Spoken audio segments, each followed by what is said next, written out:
The question shouldn't be, why do you believe in conspiracy theories? The real question should be, why does the official story keep asking us to believe in miracles? TPUSA spokesperson Andrew Colvett, and he wanted to post this. He said he spoke with the surgeon who worked on Charlie in the hospital, and they were talking about the exit wound. So Colvett was saying that there was no exit wound. We are still waiting to confirm this with the hospital, but he said he spoke with the surgeon who worked on Charlie. He said the bullet absolutely should have gone through, but it didn't go through. Charlie's body stopped it. He said, quote, "It was an absolute miracle that someone else didn't get killed." It was an absolute miracle. Charlie Kirk, tragically slain at Utah Valley University on September 10th by a disturbed lone gunman named Tyler Robinson, charged without photo evidence, supposedly using an untraceable vintage .30-06 Mauser to fire the fatal shot, no ballistics match, no exit wound for a bullet most experts say is powerful enough to blast through elk, but in this case the bullet just supposedly stops cold because Charlie Kirk had, quote, man of steel bones. That is the narrative that we are told to believe. Now layer on top of that, a mysterious decoy in the crowd, and a crime scene that is immediately tampered with, and also critical areas being torn down, rebuilt, or altered in a matter of days. So at this point, they've basically given us two options. We can either A, ignore common sense, suspend physics, and also believe in a miracle, or B, we can maybe look at the evidence and we can observe patterns. And for those noticers out there, the pattern here is, for some reason, the official narrative of every famous assassination in the 20th century, JFK, RFK, MLK, somehow all include a magic bullet theory. Let's get into it. Here are the facts as laid out by the Warren Commission. On November 22nd, 1963, President John F. Kennedy rode in an open-top motorcade through Daley Plaza in Dallas, Texas. At 12:30 p.m., 3 shots were fired in quick succession in roughly 6 seconds. The first shot, they say, missed the car entirely. The second shot struck Kennedy in the upper back, then exited through his throat, then struck Governor John Connally, who was sat directly ahead of him, breaking a rib, shattering his wrist, and lodging into his thigh. The third shot was the fatal headshot. The perpetrator, the commission concluded, was a man named Lee Harvey Oswald, acting alone, who fired all 3 shots from the 6th floor of the Texas School Book Depository building using a 6.5 Mannlicher Carcano rifle. Commission Exhibit 399, this lone miracle bullet, was said to have caused 7 wounds in 2 men and was later found just on a stretcher at Parkland Hospital in nearly pristine condition with almost no deformation. There's just one problem with this: physics. According to the government's single bullet theory, the bullet supposedly hit Kennedy's back on a downward trajectory, exited through his throat, at which point it would have had to stop in midair, take a right turn, hit Governor Connally, then take a left turn in order to hit Connally again. Any normal person would go, maybe there was a second shooter? And if that wasn't strange enough, the presidential limousine, the crime scene itself, was cleaned, stripped, and reupholstered within days, before a full forensic examination could even be completed. Key autopsy evidence also later vanished, with Kennedy's brain and tissue slides mysteriously going missing from the National Archives, along with original autopsy notes that the lead pathologist admitted he burned. So not only do we have a bullet that defied physics, we also have a cleanup job that defied protocol and conveniently made sure that no one could ever go back and double check the story. Did something like that happen recently? Let's keep going. Just after midnight on June 5th, 1968, Senator Robert F. Kennedy finishes his California primary speech at Los Angeles' Ambassador Hotel. He then heads through the kitchen pantry towards a press room. Suddenly, 8 shots erupt in roughly 5 seconds. This is what they tell us, and that Kennedy is hit 3 times, 1 in the armpit, in the back, and also behind the right ear, which proves fatal. The police then tackle a man named Sirhan Sirhan, a 24-year-old Palestinian immigrant who we were told had been standing in front of Kennedy, arm extended, firing a .22 caliber Iver Johnson revolver that holds exactly 8 rounds. Very important, 8 rounds. And his supposed motive, wanting to, quote, sacrifice Kennedy for the cause of his poor, exploited people. investigators would conclude that Sirhan fired all 8 shots from that position, hitting 6 people, and he also acted entirely alone. Case closed. But once again, there is a problem. The autopsy doesn't match the physics or the geometry.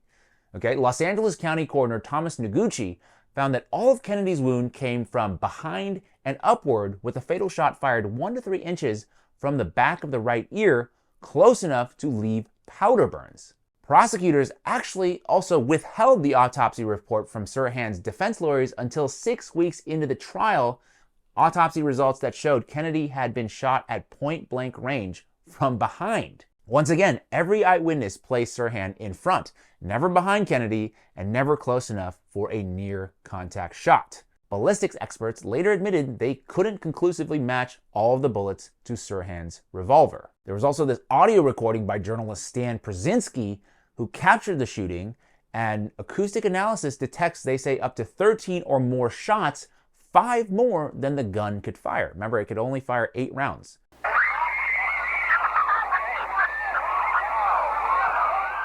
I was able to count at least 9, possibly 11 shot sounds, 9 of which I was fairly certain were sounds of an actual shot. Well, there were 13 shot sounds that I found on that recording, up to the point where the screams just totally overrode all of the other audio, and it would have been impossible to recover any shot sounds beyond that point.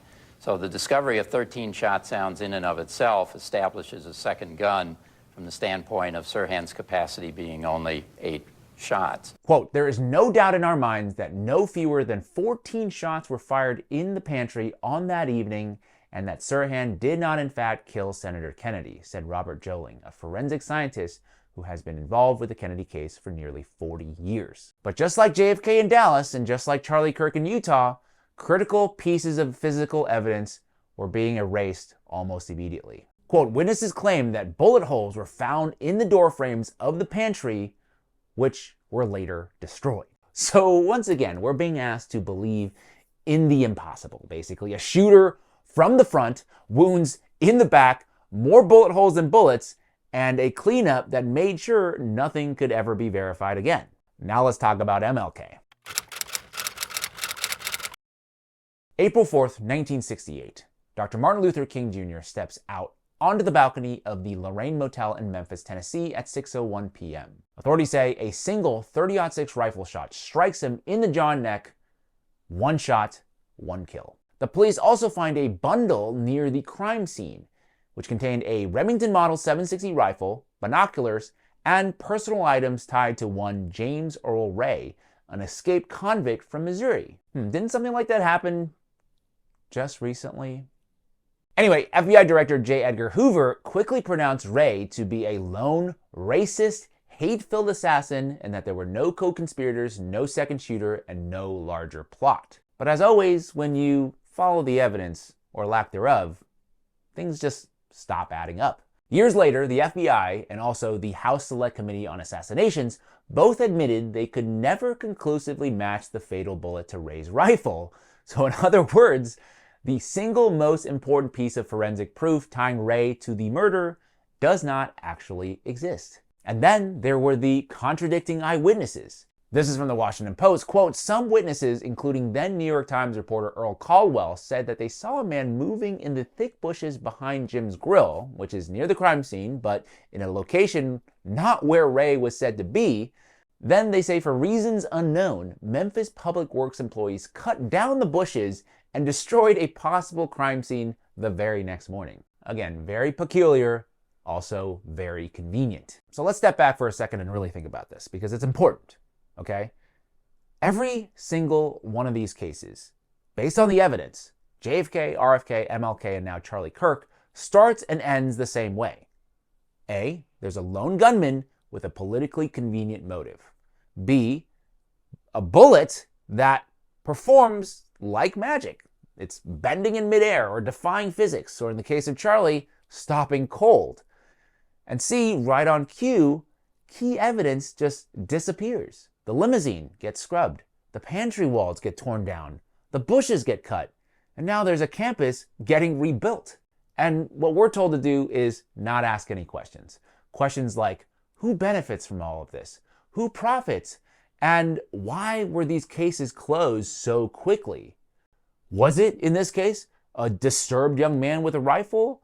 Or was there maybe somebody behind him? Somebody else? Maybe a handler, an agenda, a network? Could be domestic, could be foreign. None of that we can say for sure, but what we can say is that the story that we're being told doesn't make any sense. So here we are, once again, in order to make all the evidence fit, we're asked to believe in a miracle. That is it for me this week. Let me know what your thoughts are. Did a magic bullet take out Charlie Kirk, or was it something else? Sound off in the comment section below. If you want to support my journalism, please take a second to like this video, share it with as many people as you can, subscribe to the channel, and hit that notification bell. It really helps us out in the algorithm. As always, I appreciate your time, and see you in the next one. One statement, please. I'd like some legal representation. These police officers have not allowed me to have any. I don't know what this is all about. Kill the president? No, sir, I didn't. People keep asking me that. Sir? You shoot the president? I work in that building. Were you in the building at the time? Naturally, if I work in that building, yes, sir. Back up, man. Did you shoot the president? No, they're taking me in because of the fact that I lived in the Soviet Union. I'm just a patsy.